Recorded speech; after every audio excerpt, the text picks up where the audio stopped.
ಹೆಸರುಗಡೆ ಒಂದು ಟುಡೇ ಶಿವಮೊಗ್ಗ ನೋಡಿ. ಇದು 2 ಹಸ, ಒಂದು ಕಡೂರಿಗೆ ಹೋಗ್ತಾ ಇದೆ, ಒಂದು ಹೊಳೆನರಸೀಪುರಕ್ಕೆ ಹೋಗ್ತಾ ಇದೆ. ನೋಡಿ ವೀಣಾ ಮೇಡಮ್ ಹೊಳೆನರಸೀಪುರಕ್ಕೆ ಇದನ್ನ ಪರ್ಚೇಸ್ ಮಾಡಿದ್ದಾರೆ. ನೋಡಿ ಹೈಟ್ ನೋಡಿ, ಕರ ಹಾಕಿದೆ.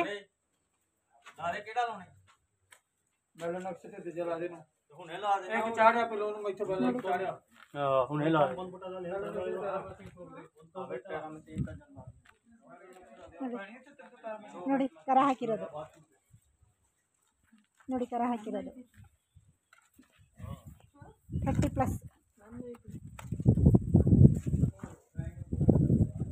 Congratulation Veena madam. ಹೆಸರುಗಡೆ ರಿಫಾರ್ಮ್ ವತಿಯಿಂದ ಹಸು ತಗೊಂಡು ಹೋಗ್ತಾ ಇದ್ದೀರಾ, ಹಾಲು ಸಮೇತ ತಗೊಂಡು ಹೋಗ್ತಾ ಇದ್ದೀರಾ. ನಿಮ್ಮ ಮನೇನು ಹಾಲು ಥರ ಬೆಳಗ್ಲಿ. ಬಿಡಿ ಬಿಡಿ ಬಿಡಿ ಬಿಡಿ ಬಿಡಿ. ಅದಕ್ಕೆ ಬಿಡ್ಬಿಡ್ತಾರೆ ಅಂತ ಖುಷಿ.